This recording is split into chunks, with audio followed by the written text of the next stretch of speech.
بسم اللہ الرحمن الرحیم۔ السلام علیکم۔ ایک شخص اپنے پیداوار کے 3 حصے کرتا تھا۔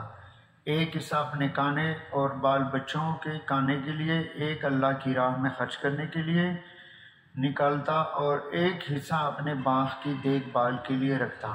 وہ ہمیشہ ایسا ہی کیا کرتا تھا، اس لیے اس کے کھیت میں اللہ تعالیٰ کی طرف سے بڑی برکت ہوتی اور اس کی کھیتی ہمیشہ سرسبز رہتی۔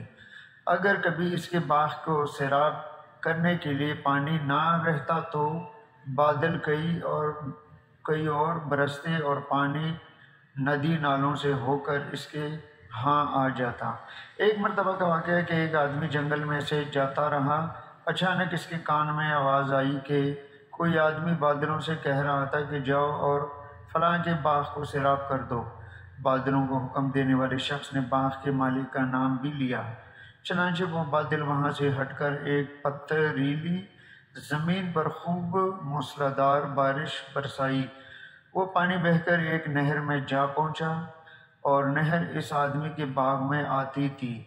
اب وہ آدمی جو جنگل میں بادلوں کا منظر دیکھ رہا تھا، وہ اسے بہتے ہوئے پانی کے ساتھ ساتھ چل پڑا، یہ دیکھنے کہ آخر یہ پانی کس کے باغ کو سیراب کرتا ہے، آخر یہ ماجرا کیا ہے اور کس بزرگ کی کرامات ہے۔ وہ آدمی نہر کے کنارے کنارے چلتا ہوا اس باغ تک جا پہنچا اور نہر سے ہو کر اب یہ پانی نالوں کے ذریعے اس باغ میں آنے لگا اور باغ کو سیراب کرنے لگا۔ اس باغ میں ایک بزرگ پانی کو ادھر ادھر بکھر گئے تھے کہ تاکہ پانی پورے باغ میں پھیل جائے۔ اس راہگیر مسافر نے اس سے دریافت کیا کہ حضرت آپ کا نام کیا ہے؟ اس بزرگ نے وہی نام بتایا جو اس مسافر نے بادلوں میں سنا تھا۔ بزرگ نے پوچھا، بھائی آپ میرا نام کیوں دریافت کر رہے ہیں؟ کہ آپ کو مجھ سے کوئی کام ہے؟ اس مسافر نے بتایا کہ جنگل میں سے گزر رہا تھا، وہاں میں نے ایک عجیب منظر دیکھا کہ کوئی آدمی بادلوں سے کہہ رہا تھا کہ وہ آپ کے باغ کو جا کر سیراب کر دیں۔ اس آدمی نے آپ کا نام بتایا تھا۔ وہ بادل کہیں اور برسا لیکن نہر کے ذریعے پانی آپ کے باغ میں آ پہنچا۔